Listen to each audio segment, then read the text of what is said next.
Hello, everyone, and I want to welcome you to another episode of the Better the Pond Pondcast, where we talk to amazing people doing incredible things that lead the charge of generosity. My name is Warren Berry, and I'm your host and the founder of Instinctive Solutions, where we believe that everyone is an odd duck, but that's what makes them awesome. Now, today our guest is Jason Kolevski, otherwise known as JK.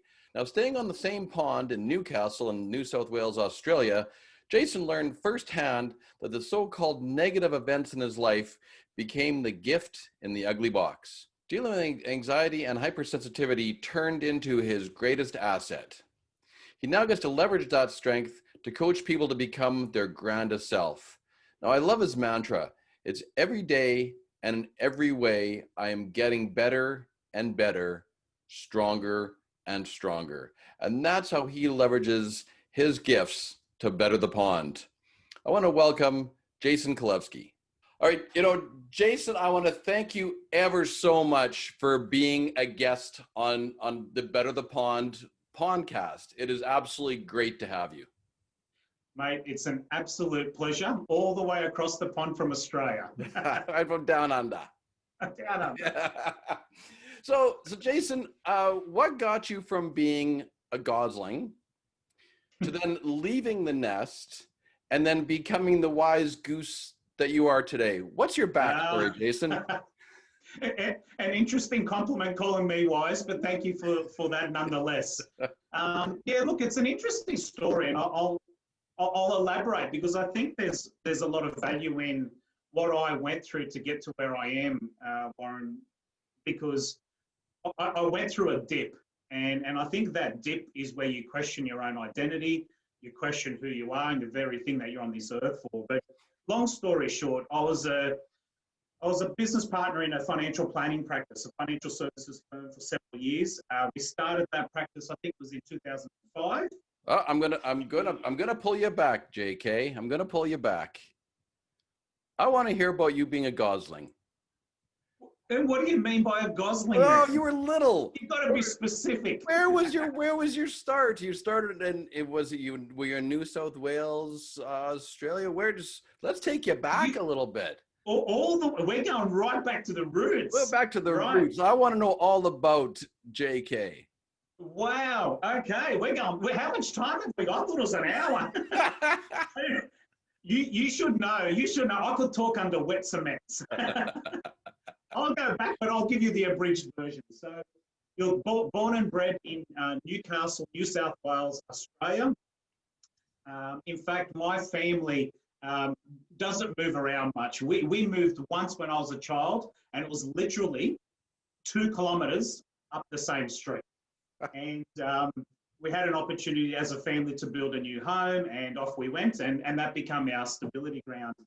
Funnily enough, when I got married to my lovely wife, Linda, we actually moved into our parents' home together. So I stayed there, and Linda came and joined us, and we had our own separate division. It was quite a large house, so we almost had our own separate place to live within the home. But we stayed there until we got our plans through council, and we were able to build our own home. So it was a fantastic place. And I guess that is quite the European background, where we use a family in certain ways as our support mechanisms to build our next base and then move on. And we did exactly that. We moved into our own home in 2000, I'll say 7. We built this beautiful home, and then we raised 3 children there, and then we moved out because we outgrew the home. So for us, Newcastle, Australia has always been home, and always will be, unless our children take us elsewhere through their endeavours in life. But it's amazing. We get to live in a place that's quite coastal. Newcastle's on the east coast of Australia. At the same token, we feel like we've got the platform to the rest of the world without being too congested amongst it, if that makes sense. Because obviously we don't neighbour any other country. Our closest is New Zealand, but even then it's a flight over a pond. Right. So you've stayed in the same pond your entire life? Yep. Okay. Stayed as a base. As a base. That didn't mean that I didn't go and fly away and come back every now and then to explore. But Definitely as a base, yeah. Oh, okay. Okay. All right. That's what I wanted to hear. I wanted to get a little bit of the backstory. So now you can get me back up to speed. Now I can get you back up to speed. So 2005 in the January, Linda and I actually got married. And in the April, my business partner and I, before we became business partners, went to a financial planning conference, and we just saw all these people working for themselves and having a great time and getting to explore what they were about. And we were both employees at that time. Mm-hmm. We sat back in one of the hotel rooms that we were sharing, and we said, what are we doing? You know, we've got great ideas, we've got great capability, we love helping people. Why don't we just go out and start our own financial planning practice? So in the August of 2005, we started our own financial planning business. And, you know, we did some things that we did well, but there was a lot of things that we were just not doing very well at. And a number of those things in hindsight have been the very thing that have helped us to grow as individuals. And I know certainly for me, I mean, I can't speak for other people, but certainly for me, when I look back in hindsight, I would say that some of those most challenging moments where things weren't working, you know, we had some tough things go across our desk, that I would say have been the most profound moments in my life. And by around, I'm going to say around 2011, I went through a personal journey that I would say shaped who I am today. And it's not a story that I share with many people. I woke up one morning and I started to feel certain sensations in my body, and did the old Dr. Google and found the worst possible scenarios. And in fact, it was so terrifying for me, Warren, at that time, that I was so scared of finding out the truth that I resisted seeing any medical professional to diagnose and find out what was happening to my body. It was one of those things I just preferred to bury my head in the sand, hoping that it'll go away. And as we know, it never does. And it just got to the point where I needed to seek medical advice. And I remember seeing my GP, my general practitioner, and she said, look, there's nothing medically wrong with your body. Like, what you're experiencing is stress and anxiety. And I thought, oh, wow, but what about this? You know, and when you're in an anxious state, and for anyone out there listening, if you've ever, or if you are experiencing anxiety in your life, this is going to be very, very relevant for you. And I hope that this will give you some healing as well. For me, it was such a profound, intense moment in my life that I literally thought I was going to die. I was scared. I thought the diseases that I had, certain diseases that were incurable, that at some point would debilitate me, and then I'd die a short life. It was scary, beyond scary. You can't even comprehend what it's like when you feel like you are going to die and you're in your early 30s. And it was so scary for me that distractions were healthy, because I thought, okay, my mind's distracted, I'm doing lots of things, I'll keep myself busy. Mm-hmm. And at the same token, though, what that did is it separated the busyness and the noise to how scary quiet was for me. So going to bed became the scariest time of my life, because all I would do is I'd be trapped with me, my thoughts, no one to talk to, everyone in the house is asleep, and I'd just be running rampant with my thoughts. What if this? What if that? And then because of that, I'd feel more sensations in my body. It was so intense for me that I couldn't escape it, and I'd fall asleep exhausted. That was the only way I'd fall asleep. And then I'd wake up feeling drained, tired, and once again exhausted. And this cycle just kept perpetuating. We got to a point in the financial planning business where I wanted out. I wanted something different. I felt like I had fallen out of love with the services we're providing, but I loved business. I loved being in business. I'd love to be able to shape people's lives, but I just felt trapped, and I literally felt trapped. Anyway, I was going to say for a second, isn't that interesting how in your own mind, even though a physician said it's stress and anxiety was basically your diagnosis, and between your ears, you took it to a whole new level of a story of what you thought was happening, not based upon what any other professional thought. Isn't that quite No, interesting? absolutely. And it was the epitome of what was my breakthrough later on. And I'll share that connection for you because I think it can really help some people. It was so bad what was happening in between my ears that I lost belief of what I was hearing as the truth, as you just shared. So much so that I ended up bringing Linda to the physician with me because I wanted someone that is more rational and not in my head to hear what I'm hearing. And I remember going to see this physician and she said, there's nothing wrong with you. I asked all these questions, but what about this? Can you check this? Can you look at this? What about that? Oh, did I mention this? And I was like, and she said, you've told me everything. And I go, yeah, but I don't know if I remember telling you this little piece. She said, you told me that 2 visits ago. And I'm like, oh.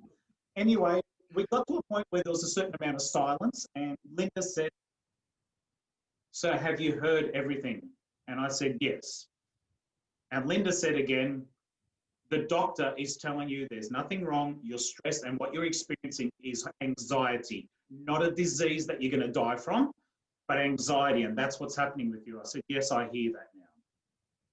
And I took a deep breath, and I let go, and at that point, very short-lived, I thought that was it. And I said, right. And so Linda said, so are we done? Are you fine? Do you need to ask any more questions? We're here together. Don't feel rushed. Ask whatever you need to ask. I said, I don't have any more questions. I feel like this was the answer that I was looking for. We jumped in the car. We're driving away on our way home, to some degree feeling happy and relieved. And then about not even 5 minutes later, but what I might have forgotten to tell the doctor was, and then off I went again. Right. And I started to doubt myself again, and it didn't help. I then came across another doctor that worked more on mindset. So he would have an office where he would see patients on a daily basis, treat for colds, flus, and everything under the sun. And then 2 days a week, he'd work more on like a counseling mindset style of therapy. And I told him what was happening, and he said, right, from a general practitioner's, a physician's perspective, he said, you are fine. He said, I can tell you that. He said, but there's things going on in your mind that are turning against you, and we need to work on that. I said, great. Saw him, had a visit, did a few things. Okay, maybe that's going to be okay. Came back for another visit, same sort of thing. Went through a few exercises, discussion points, blah, blah, blah. Long story short, by the 3rd visit, I wasn't noticing any change. It was really hard, Warren, because when you feel like this is it, this is going to be the one thing that fixes everything, yep, and you realize that's not working, it's absolutely terrifying. And there was a whole bunch of things that went on, and I won't bother sharing the details of that because, as I said, we could go down a rabbit hole. But it was really difficult for me. And at the same token, and by the way, just to sort of put some context around this, at no stage did I take medication. I didn't want to put something else into my body. And that's not saying that any of your listeners out there should or shouldn't do what I did. I'm just sharing my journey. I felt like I didn't want to put something else in my body, that something else needed to fix itself. And I remember in this 3rd visit, I stood up and the physician said, what are you doing? I said, I'm done. And obviously he thought real negative, like that I'm going to go and completely done life. And I said, no, I'm not done with life. I said, I'm done with the visits. He said, you are nowhere near ready to go back out there and do what you need to do. And I said, in our very first visit, your advice was, everything's fine with you. It's just your thoughts are creating this problem. And he said, that's right. I said, but every time I come and visit you, I feel like I'm getting some sort of medical treatment, which is keeping me trapped in the same spot. And I said, if my mind got me into this, only my mind can get me out of this. And I remember going home and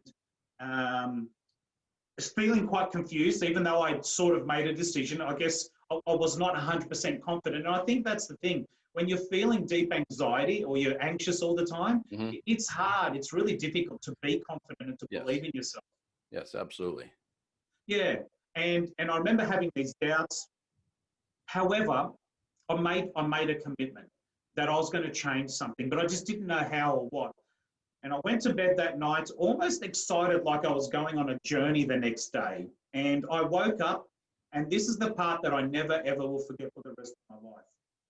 I woke up and I looked in the mirror, I washed my face in the morning, splashed some nice fresh cold water on my face, and I looked in the mirror and I said to myself, from this day forward, you are going to use your mind to better yourself and better everyone else that you can get in contact with.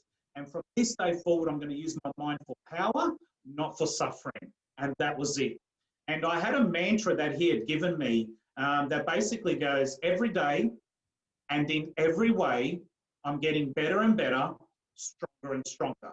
And I just repeat this mantra. And I'm telling you, Warren, there'd be moments where I'm bawling my eyes out with fear and I'm screaming out loud this mantra every day, and in every way, I'm getting better and better, stronger and stronger.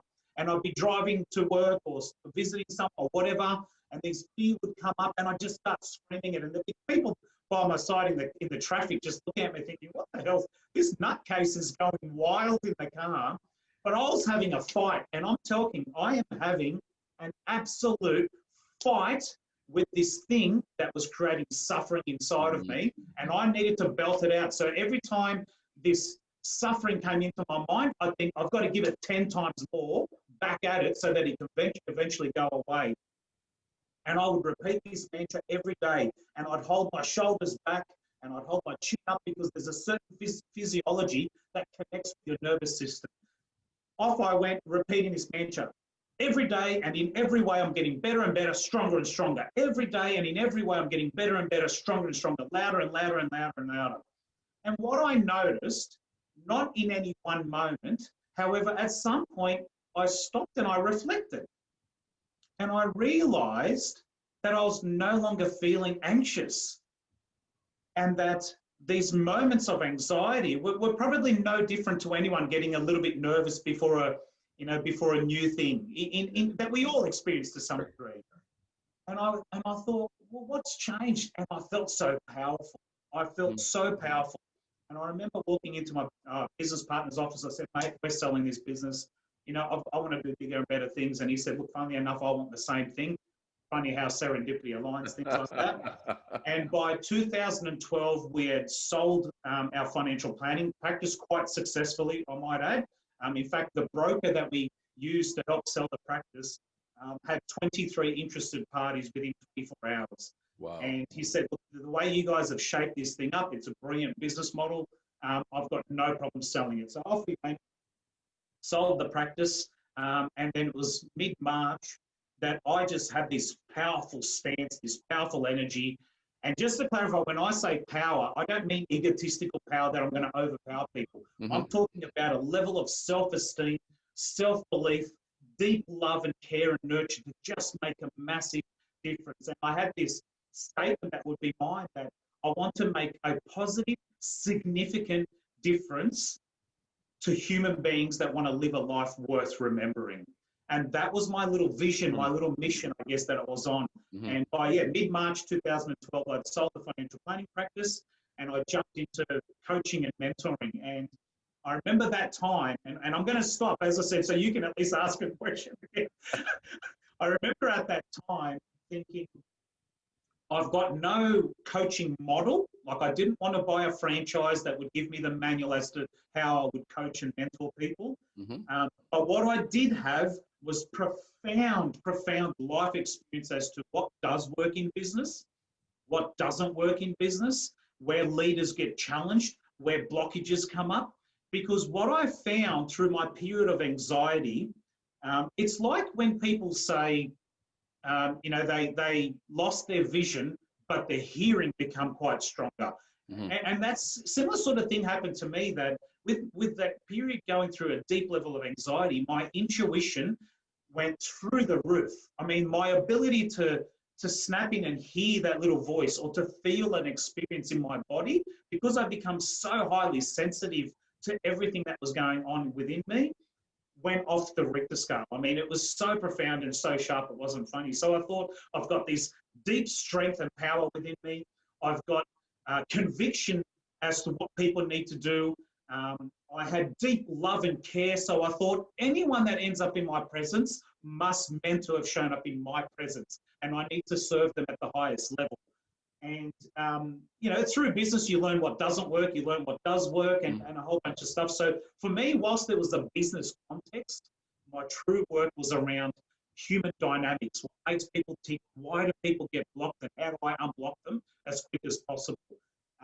And when you're on the right path, when you make a commitment to something, and then life just gives you an opportunity. And I remember thinking at that time, I've just sold my financial planning practice.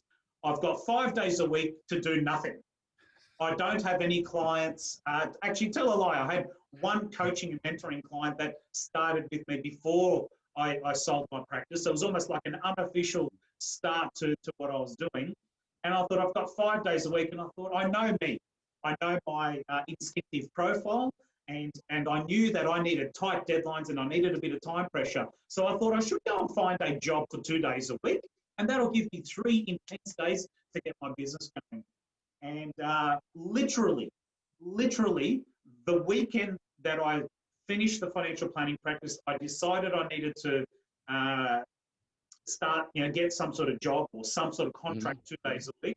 I opened the newspaper, and back then, we would find jobs in the newspaper. Way back then. Yeah, way back then.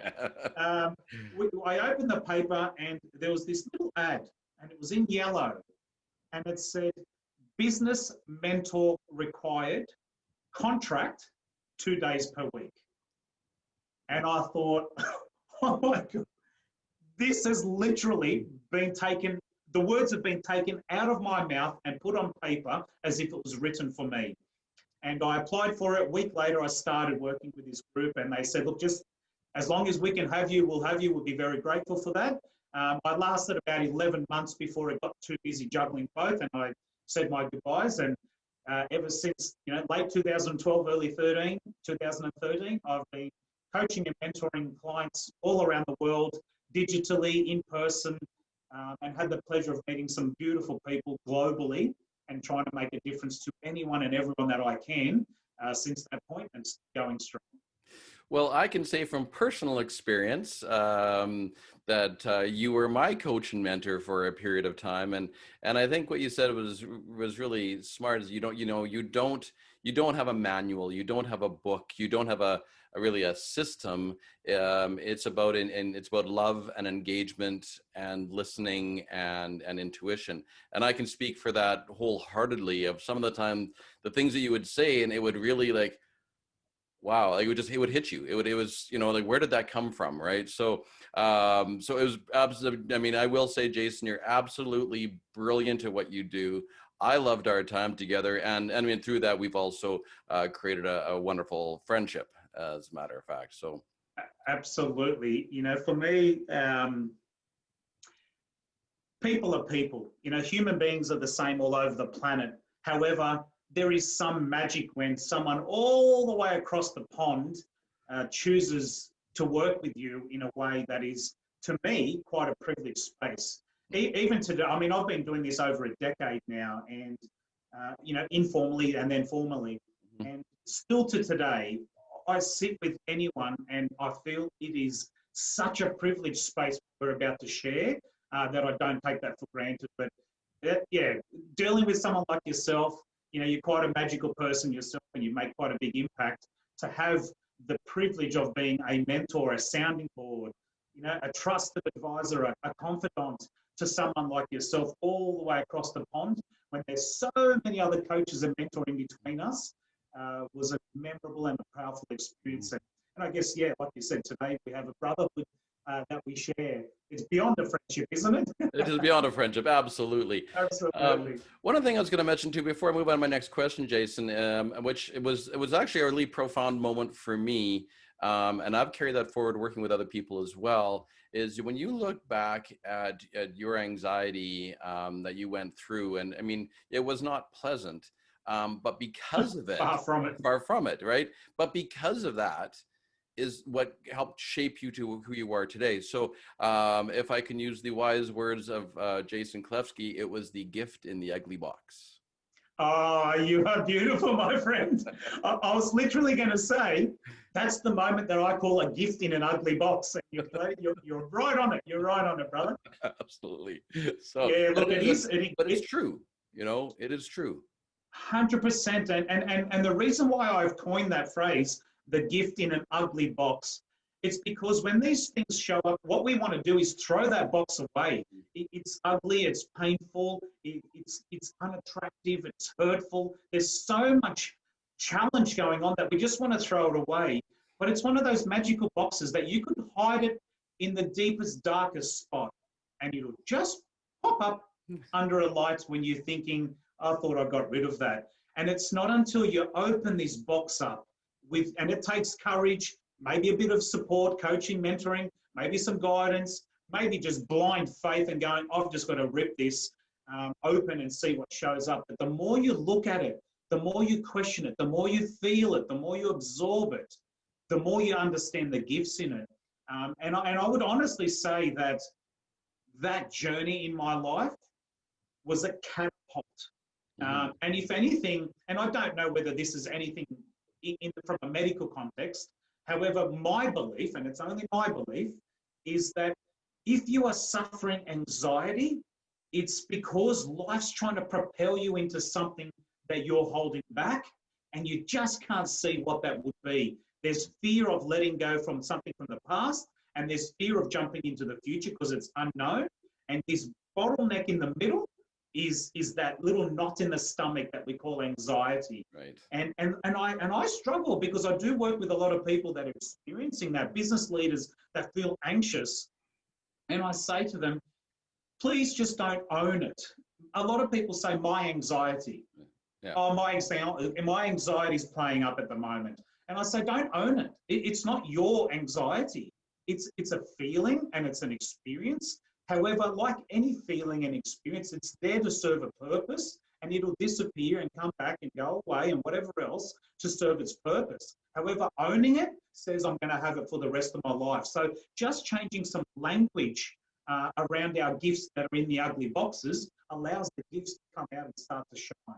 Absolutely. I am just as of yesterday started reading The Alchemist by Paulo Coelho, and I read it years ago, and so now I'm actually reading again. And it's a lot of those, same kind of lines of these things happen to us in our life, and we look at them and we think they're horrible and terrible, but really it's part of the path that we're on that leads us to bigger and better things. And if we stay back there with it, right, I mean, it'll keep nudging you, it'll keep whacking you, right? And the question is, do you have the courage and the tenacity to face it and not allow it to propel you and launch you forward? And that's where the gift is. That's the gem in the middle of the ugly box. Totally. And it's hard, Warren, because to make a powerful decision, you need to be in a powerful place. Correct. And when you're feeling anxious, and as I said, all I work with are business leaders that believe they have something deeper inside themselves that want to go and explore that. And that anxiety, that anxiousness is not a powerful place. I certainly wasn't feeling powerful to say, you know what, I'm going to make a new decision. For me, it got to the point where the only place I had to go was to bounce off the ground and then come back up. And that's what I did. I bounced off the ground and went, I can either stay down or I can bounce back up. And it's scary, but the alternative was even scarier. And I think that being stuck between a rock and a hard place is actually the point of pivot. That rock and hard place is the point of pivot. And we've all been through a global scary pandemic right now. And once again, I personally have experienced a whole new level of pivot with some lessons that I've learned out of that to shape it into quite a positive outcome for me. Absolutely. Wonderful. So, Jason, I believe that we're all odd ducks. I believe we're all misfits in our own way. And, tell me just what's made you you, and I want the details. What have you done differently to stand out? Yeah, good question. We are all odd ducks because if we're all the same, well, there'd be something going wrong out there because why is there two of me walking around? I was always told when I was young, not necessarily by my parents or anyone close, but usually people that didn't like what I was doing, they'd say, oh, you're too sensitive. And I'd be called sensitive, okay? And for many years, I believed that I was too sensitive. And what do? If you believe you're too sensitive, well, then your mission becomes to desensitize. Right. Life had other plans for me as an odd person. I'll tie that back into my anxiety. What I discovered through that period, and I said my anxiety on purpose because at that time I was owning it, my anxiety period, I become even more sensitive. I could feel more. I would feel certain sensations in my body that medical practitioners would say, what you're feeling is actually what's happening inside of you, but we don't understand how you can feel it because you shouldn't be feeling that. And I remember seeing a massage therapist that had quite a spiritual twist to his methodology. And I remember sitting on his bench, or lying down on his bench, I should say. And I said to him, I feel like your bench is unbalanced, like it's tilted backwards. I can feel the blood flowing back towards my head. I said, have you moved your bench? And he said, it's been the same. He said, in fact, it's been quite level. And we actually got a spirit level. And we sat it on the bench, and it was 2 degrees lower on the end of the head.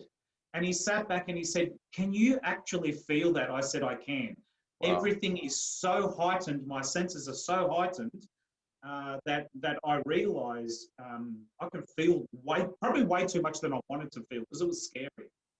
And I remember at that point realizing that my uniqueness, being so sensitive, was actually a superpower that I wasn't using. And I then learned to harness that sensitivity and use it in a positive context. That the more I could sense, that the more powerful I was. And I would just listen to myself. I'd walk into a room. If I immediately sensed something, I'd just ask a question. I wouldn't use it in an arrogant way to think, well, that's right. I'm sorry, you're just not aware of it. I would ask a question like, hey, I've just noticed this. Is there something going on for you around that? And people would sit there gobsmacked and go, how did you know that? So I then extended that to expand on my uniqueness, Warren, in the sense that I wanted to tap into that. I didn't want to go into my head because I thought my gem, my gift in the ugly box is all within me, my senses, my intuition. I didn't want to start to go cognitive and start thinking too much. And I wanted to understand, well, how can I leverage? So I started to speaking to people about energy, feng shui specialist. I was being trained by a feng shui expert, understanding numerology. And these are things that there'd be a lot of people that would say, oh, there's nothing in that. That's all, hoobie-googie sort of stuff. And for me, it's not so much it's one way or the highway. And that's where I love Bruce Lee's philosophies, because he'd look at all disciplines and he'd say, if I can take the best out of all disciplines, then I'll have something even bigger and more available to be able to do powerful things with. And that's, obviously I'm paraphrasing badly, but he had a beautiful philosophy around taking so many different things. And I'm the sort of guy that I'll turn up to an event where we're jumping up on chairs and hoo-ha and working ourselves from that, all the way to a 4-day spiritual retreat where you don't have access to your phone or your wallet or anything. It's just yourself and nothing else, and everything in between. And I went and started to understand about energy and intuition and what's going on for me and how do I work with these things and how do I use them to help me to understand what's happening for my clients in a way that, quite frankly, they're probably not even aware of what's happening for them just yet. Because I believe that when we're blocked, it's because we don't have the conscious awareness of what's happening for us.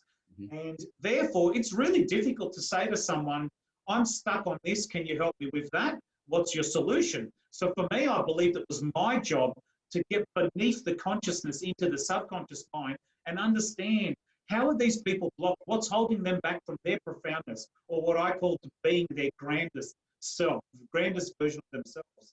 What's holding that person back and how do I get there? And for me, the answer was using energy, understanding, intuition, and my own sensitivity to really tap into some stuff that could be going on for the person across the table. So isn't that interesting when you say that, when you were younger that, you were told that you were too sensitive. And again, so from somebody else's perspective, right, you're too sensitive, therefore you should, desensitize. Yet that was your grandest gift. That was your superpower. So isn't that fascinating how people on the outside can look at you and say, well, you shouldn't, or, I always tell people don't shit on yourself, right? Yeah. And but it's like you should not be so sensitive, and as to why, I mean, it really serves their own purpose and instead of yours. That's right, because I think we have, as human beings, fear around the stuff that we can't see or validate. Hmm. If it's not logical, if it's not rational, and I can't touch and feel it, then I don't think it's true or it's right. And yet, sensitive people, and I hear people describe their children, oh, this is my son or my daughter, he's the sensitive one or she's the sensitive one. And I correct them and I say, oh, wow. So you're telling me that your daughter is highly sensing. And they sit back and they think, well, hang on a minute, I've never looked at it that way. What do you mean, JK? And I go, well, you're telling me that your daughter has the ability to sense so much more than what other people can. That's a gift, that's a power. We just need to help her to understand how to harness that. And they sit back almost like looking at their child through a whole brand new set of glasses. And I know that because that was me. I was that child that people would think, or that person even into my, young adult life being told you're too sensitive. You need to harden up. You need to toughen up. And I think the world actually needs the opposite. The world needs more compassion, more love, more sensitivity, more consideration and kindness. And that's what I pour into everything that I do these days. And you do it well, my friend. So, can you tell me about a time, Jason, where somebody did something for you that left an impact on your life? I can, and I could describe the numerous amounts of people that have come into my life that I would cherish forever. Obviously, you being one of those, the friendship and the relationship we have, for me to be able to have a connection with someone that's all the way. I mean, literally for you and I to flock towards each other would take over 20 something hours of flight time to get there. And that's by plane, not by goose.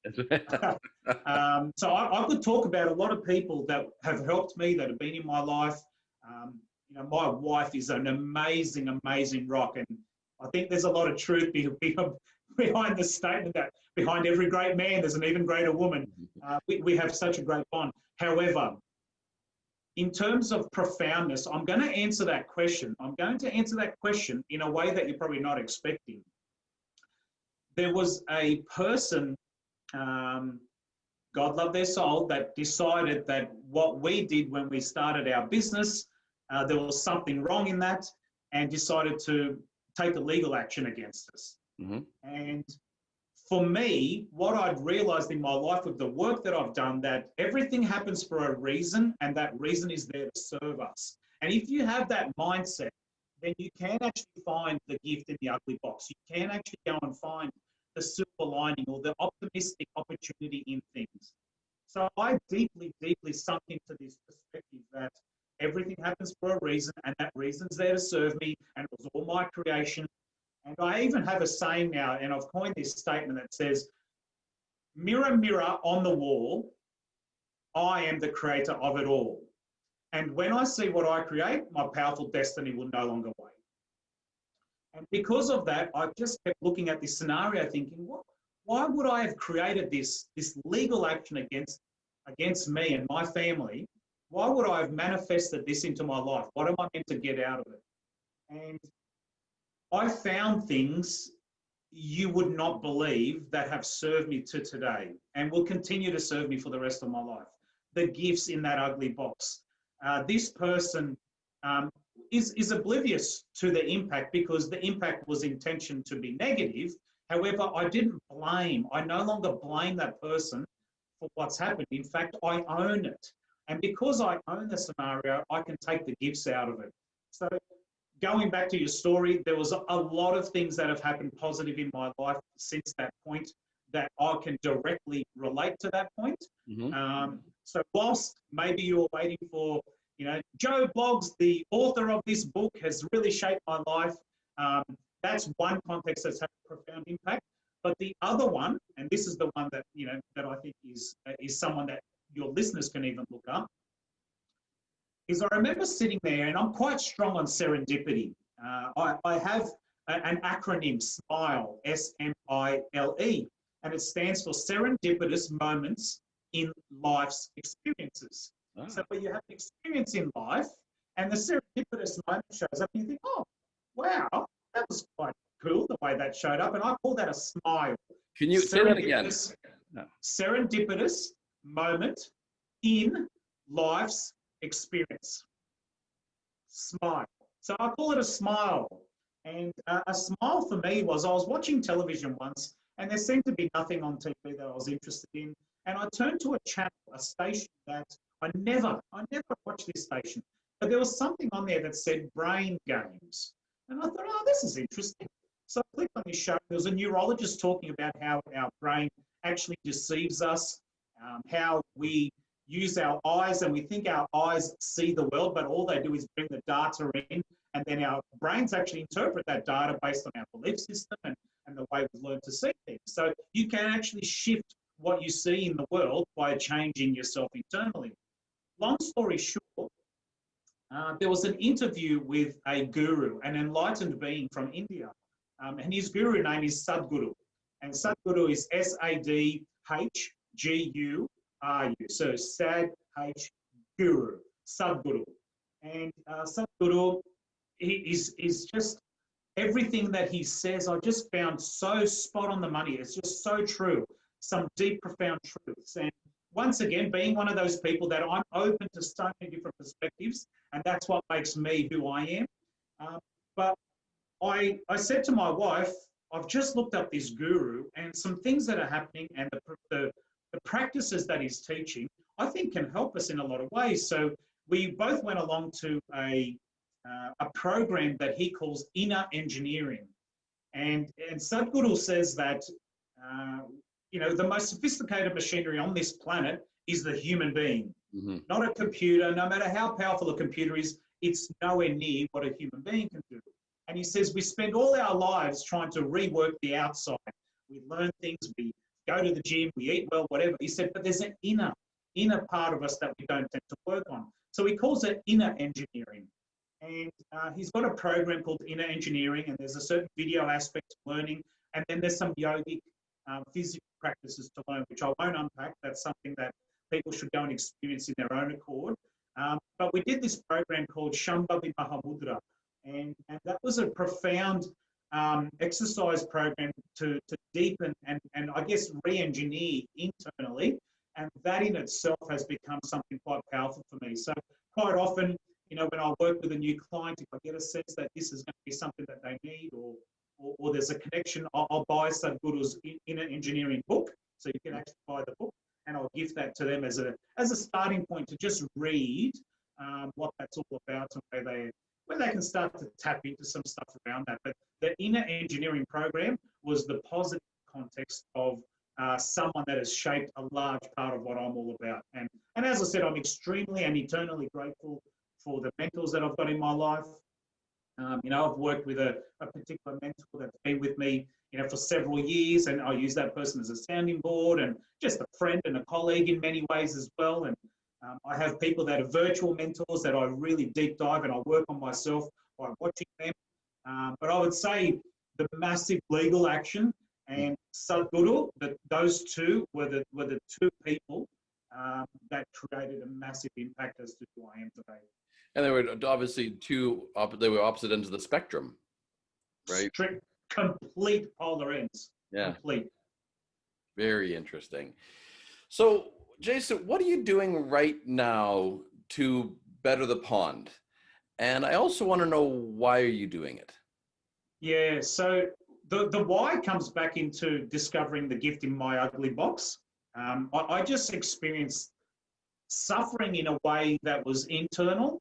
And I made a commitment from that day that, as I said, I splashed water on my face, and I made a commitment that if there's anyone that's suffering in any way, whether that's a leader that's going through imposter syndrome or challenged by how do I manage my team, or I've got a marital issue and that's rippling into my business, whatever it is, that was my why. I just wanted to make sure that in any way, shape or form, that every time I open my mouth, I can support a little bit of reducing or eliminating someone's suffering.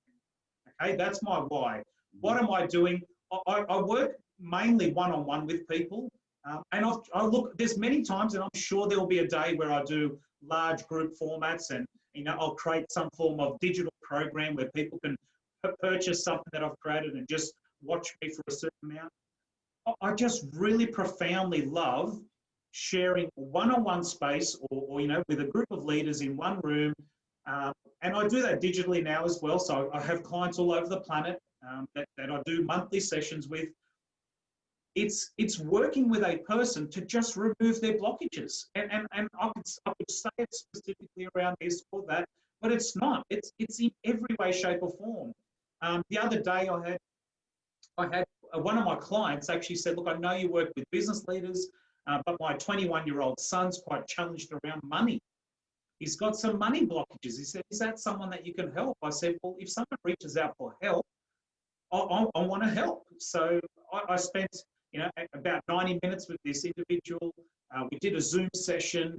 It was the most, there was tears, there was breakthroughs, there was openings, and so much so that I got a text message that from his father that said, I don't know what you've done, but the moment you finished, my son ran up to me and gave me the biggest hug ever and thanked me for introducing the two of us and allowing me to help him. So the way I'm bettering the pond, and I know we can get caught up in you've got to scale your business, and sometimes you can go beyond what you really love and can make an impact in that moment and jump the gun a little too soon. And as I said, I'm sure there'll be a time where my work will be rippling across the pond massively. At the moment, I just want to profoundly impact one human being at a time in my presence. And, I have a certain capacity that I could see so many people in a month, and I have got space in there. So I'm not booked out by no means.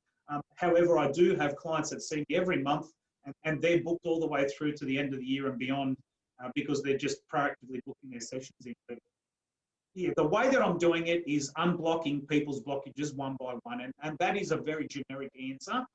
I understand that. But believe me, the work that I'm doing is quite general. There's so many different things. One minute I'm helping someone around money blockages. Next minute I'm working with a group of 3 or 4 leaders that aren't sure how to work together in a way that they're synchronized.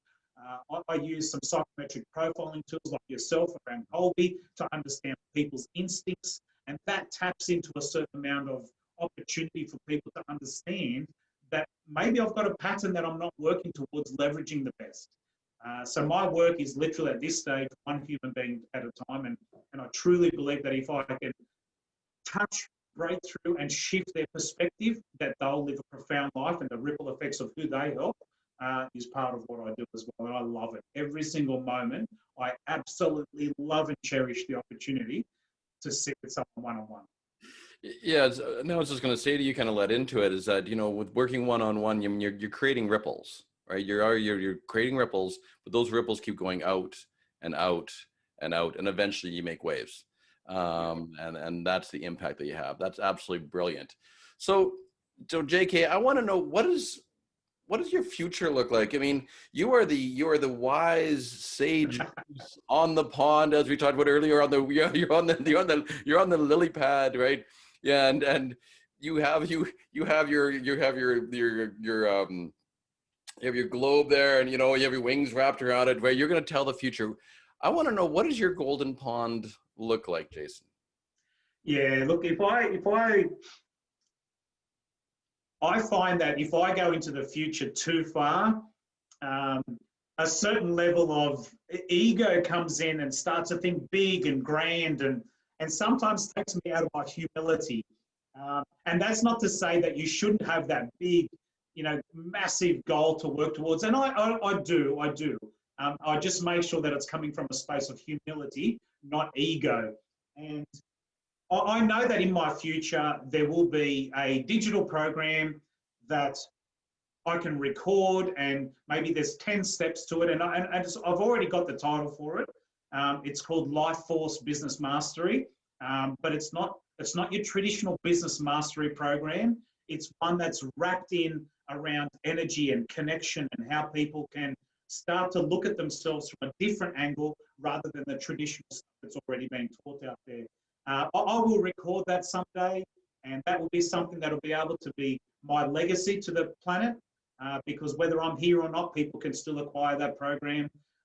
And whether I'm asleep, it'll still be able to be acquired, and it'll be something that I'll put out into the world. So for me, I just know that I'll be doing more of what I'm currently doing, and I know that's the truth for me, because the litmus test, when someone says to you, if you were to win $50 million in the lottery, what would you do different with your life? And I don't know any more that I would do from a work perspective. I'd use that money to help other people in other ways. However, I wouldn't change my work, because I'm free and liberated totally with every single ounce of energy I have, every single time I help someone one-on-one. So as I said, the only thing that I can see in my future is the ability to help a lot more people at scale without losing that intimate one-on-one opportunity that I currently have. That's brilliant. I mean, I'm not sure how many people honestly could say that. Honestly, as if I won $50 million, my work would stay the same. You hear so many people. If I won $50 million, I'd be off to Fiji, right?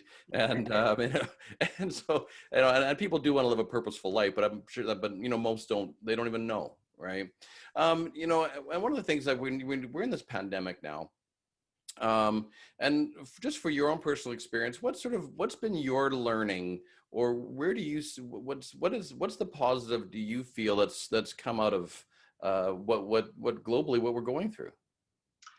Yeah, that's an interesting question, and I think there's a couple of things that as a human race that we'll all share, and then there's some things that obviously are going to be personal to me.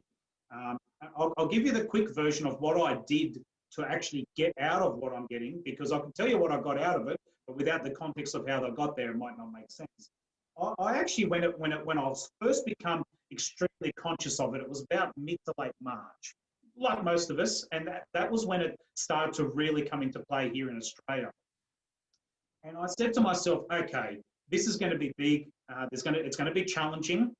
So I need to get back to my roots of where I found my strength. So I doubled down on doing my spiritual practices, my meditation to maintain calmness in my mind.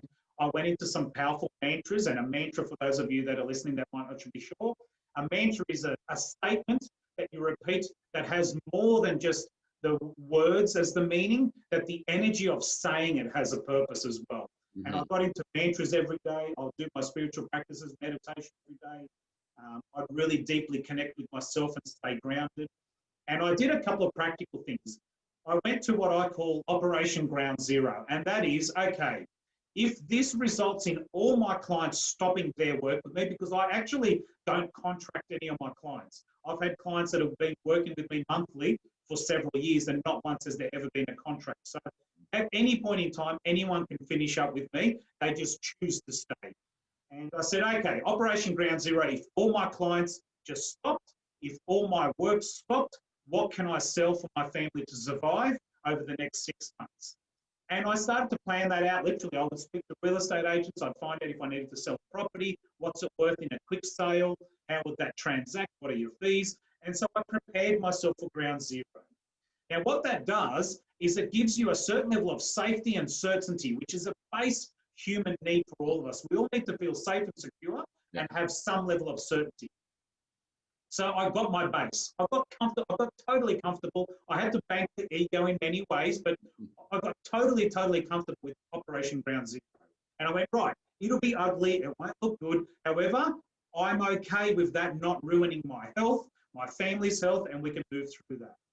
The second thing I did was then get into some practical housekeeping. We stopped spending monthly subscriptions on stuff that we didn't need. We cut back on certain things that we would maybe spoil ourselves on or gives us luxuries. We cut all that out. So they were the two practical things that I did. From that point forward, I started to think, right, I'm building myself energetically, which is profound. And now there's going to be a whole bunch of people that need a positive voice, an optimistic voice, a voice of reason, a voice of perspective. And I wanted to be that voice. I wanted to help people, irrespective of whether they were my clients or not.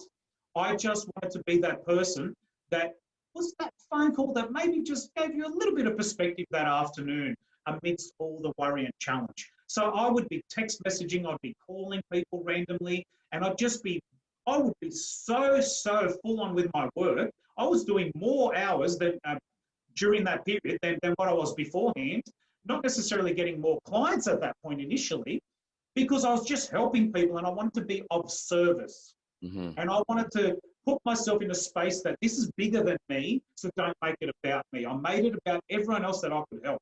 And I just poured my heart and soul, calling people. Of course, my clients got extra attention during that time as well. Sure. In fact, I had one client that said, oh, look, I just need a bit of cash flow relief for a month. We'll pick up, we'll stop in April, we'll pick it back up in May, because he's on a monthly cycle with me. And I still kept calling him. And he said, look, I'm not paying you for this month. I said, I don't care. I want to be that guy that helps you. Mm-hmm. I said, I want you to get through this and be stronger, tougher, discover your gifts in this ugly box as well. And I just poured everything into being of service. Funny things happen. When you send ripples out, ripples come back. So I started to get referrals, not necessarily from the people I was helping either, just people that I hadn't supported or hadn't helped, but just said, oh, mate, I came across this guy. I don't know why, but I thought of you. And that's how energy works. It's not necessarily linear. Right. And the more I put out, all this work started to come. And all of a sudden, I'm finding myself putting on more what I call private clients, which are the monthly clients that I work with every single month.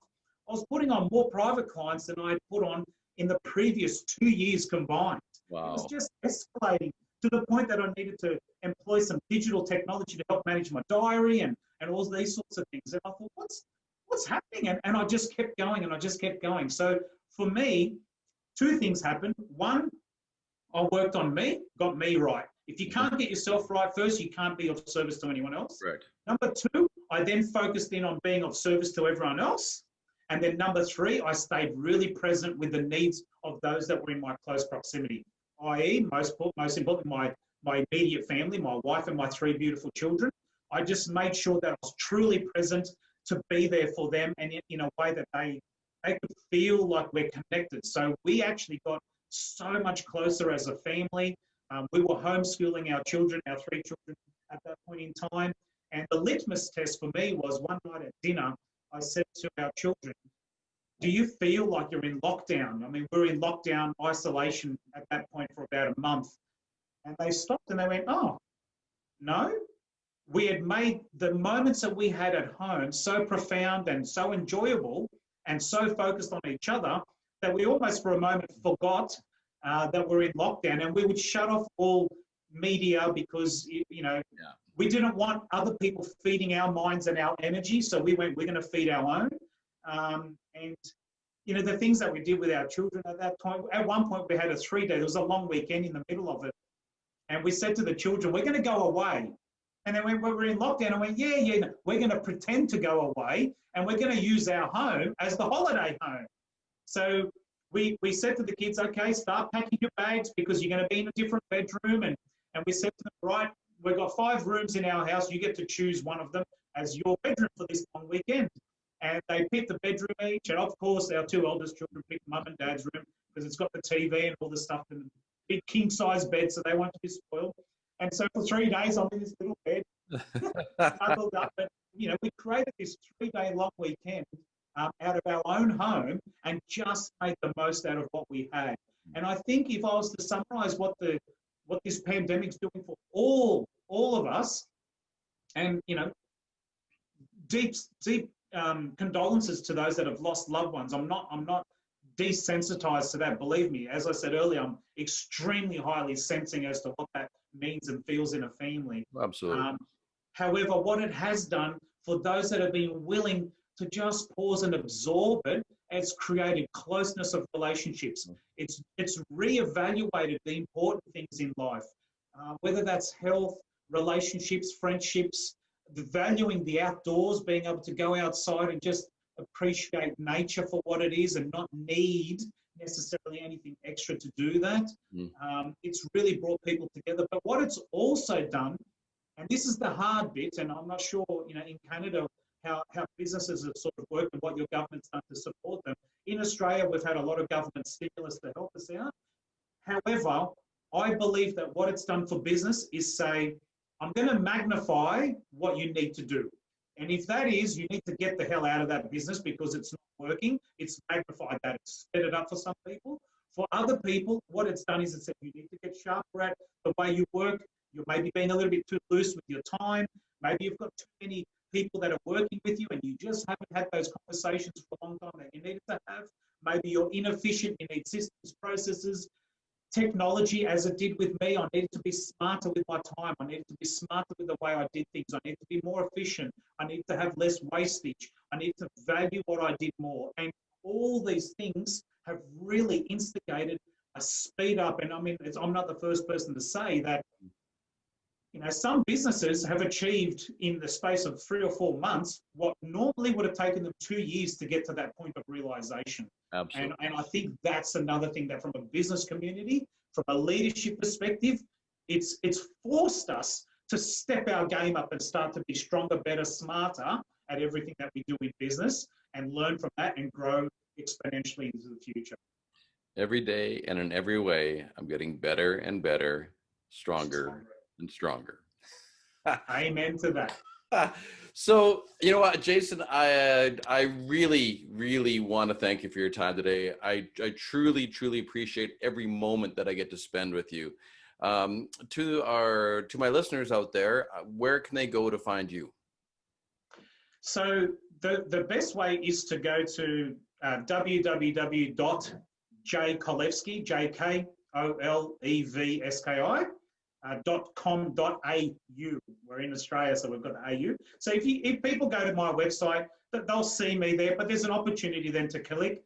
Look me up on LinkedIn. That's where I spend most of my time these days in terms of connecting with people. And it would be a pleasure. I mean, I've got a digital link that people can connect with me if they feel they need some support. You're a business leader and you need some sort of unblocking, or you've got so much more in you and you want to unlock that, then people can click on a link and I'll be able to share that. We can have a 30-minute Zoom meeting. So that's how people can find me the best way. And obviously through you. I mean, your connection with me, if people do know you more than they know me, but they want to connect, then they should visit you and ask you how we can connect. But coming back to your point about thanking me, I want to thank you because, you creating this Better the Pond purpose this mission that you're on, and allowing someone like me to share my passion, my love, my story in your presence, I feel grateful for that. So thank you right back at you. Bless you. So, well, there you have it, folks. It was another great time here again on the Better the Pond podcast. This is Warren Berry. I'm flocking off to take you beyond the pond to better the pond because we're better together. Thank you, Jason. Beautiful. Pleasure. Have a good one. Bye, everybody.